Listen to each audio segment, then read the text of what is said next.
जिस टाइम आप लोन लेने गए थे ना, तो बैंक मैनेजर ने आपको एक लिस्ट दी थी। ड्राइविंग लाइसेंस चाहिए, बिजली का बिल चाहिए, बैंक खाता चाहिए, पैन नंबर चाहिए, आपके घर का एड्रेस चाहिए, आपके घर के डॉक्यूमेंट चाहिए, आपके जो जमीन पे आपने लोन लेना उस जमीन के कागज चाहिए, मांगे थे ना। फिर आप वो कागज पर लिख कर लाए थे, फिर आपने इकट्ठा किया, एक एक को टिक किया, ये भी हो गया, ये भी हो गया, फिर आपने उनको दिया, फिर सब देख लिए, तो फिर ऐसे मिलाया, हाँ भाई यही आदमी है। फिर कागज चेक करे, फिर जमीन पे आके चेक करने आए कि असली में वो जमीन है कि नहीं, है ना कि नहीं। पूरा चेक किया उन्होंने, एक एक चीज, और आपने करवाया, और फिर उसने आपको लोन दिया। आपने मांगा 1 करोड़, उसने दिया 80 लाख 70 लाख। आपकी प्रॉपर्टी का रेट 1 करोड़, उसने दिया 60 लाख 70 लाख। ऐसे हुआ। अब आपको पता चला उसने तो मेरे साथ चोरी कर ली, ठगी कर ली। अब आपने उसको कागज दिया कि भैया मेरे को भी वेरीफाई करा दो। अब अच्छा, तुमने वेरीफाई करके लिया है पूरा, तो हम जब दे रहे हैं और हम देने से मना नहीं कर रहे हैं, हम वेरीफाई करना चाहते तो तुमको क्या तकलीफ है भाई। वो बोलते लेने से पहले करना था, हमें नहीं पता था तुम चोरी करोगे, ठगी करोगे। हमको तो तुमने सोने का दिखाया था हार, जब पिघलाया तो पता चला ये तो पीतल था, सोने की तो ऊपर से सिर्फ परत थी। तो हमको तो तुमने बताया था रुपया दोगे तुम हमको, तुमने तो हमको लीगल टेंडर दिया, और वो भी पता चल रहा है कि आरबीआई कह रही है कि नकली है, खुद ही कह रही है आरबीआई। तो अब हमको बता दो कि तुमने हमको असली वाला दिया है कि नकली वाला दिया है। अब बैंक वाला क्या कह रहा है, वो सवालों के जवाब नहीं दे रहा है। 10 सवाल अगर पूछे, 8 सवाल पूछे, 7 पूछे, 5 पूछे, जितने भी पूछे हमने, उनके सवालों के जवाब नहीं दिए।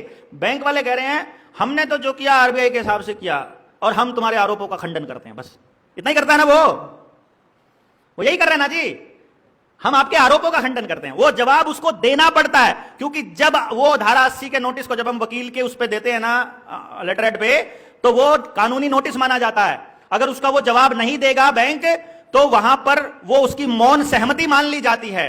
जब उसकी मौन सहमति हो जाती है तो फिर कोर्ट में एडमिसिबल होता है। इसीलिए उनको कुछ ना कुछ जवाब देना पड़ता है, और वो कुछ ना कुछ जवाब में सिर्फ इतना लिखते हैं कि हम तो आरबीआई के हिसाब से चल रहे हैं। अब भैया तुमने अपनी गर्दन अपने आप हमारे हाथ में पकड़ा दी। तुमने अगर ये कह दिया कि हम तो आरबीआई के हिसाब से चल रहे हैं, तो अब हम आरबीआई से पूछ लिए कि तुम किसके हिसाब से चल रहे हो, तो आरबीआई कहती है हमारे पास तो लीगल रुपये का कोई कागज ही नहीं है। फंस रहे हैं वो मतलब क्या हो रहा है, आप क्या सोच रहे हो कि जनता सरकार मोर्चा ढीला चल रहा है, जनता सरकार मोर्चा कुछ मदद नहीं कर रहा है। अरे भैया, जब जाल बिछाते हैं तो शिकारी खड़ा होकर कूदता थोड़ी है उस जाल के आसपास, वो पेड़ के पीछे बैठ जाता है कि फंसने दो ना, आएगा पंछी आएगा। तो ये जाल बिछ रहा है, आप नहीं समझ रहे हो। वो फंस रहे हैं, वो आपके घर की कुड़की करके फंस रहे हैं, वो आपके घर का ताला लगा के फंस रहे हैं, वो जल्दबाजी में नोटिस निकाल रहे हैं। जो नोटिस निकालने की प्रक्रिया सारी गैर कानूनी कर रहे हैं। वो एक नोटिस आना चाहिए, फिर दूसरा नोटिस आना चाहिए, फिर तीसरा नोटिस आना चाहिए, वो कुछ नहीं कर रहे हैं। वो जब गैर कानूनी काम कर रहे हैं वहीं तो वो फंस रहे हैं। आपका घर परमानेंट आपका होने वाला है जहां भी वो गलत काम कर रहे हैं। पर एक बार थोड़ी हिम्मत से काम लो और एक बार संगठन से खड़ा कर दो, फिर देखना खेल इनका, तो सबको लपेटेंगे। ये जाल तैयार हो रहा है, डोंट वरी, चिंता मत करो। हमको चिंता है जिन भाइयों के साथ अत्याचार हो रहा है। जब हम किसी अनजान आदमी के दर्द से भी विचलित हो जाते हैं, तो ऐसा थोड़ी है कि जो जेएसएम से जुड़ा हो उसके लिए हम इतने कठोर हो जाएंगे। लेकिन फिर हमें लगता है कि यार, अगर अभी देखो ना, इतना बड़ा आंदोलन हुआ किसानों का, 750 किसानों ने अपना बलिदान दिया ना वहां, 7.5 लाख लोग ने अपना, 7.5 लाख से ज्यादा लोगों ने अपना बलिदान दिया देश की आजादी के उसमें, कि नहीं?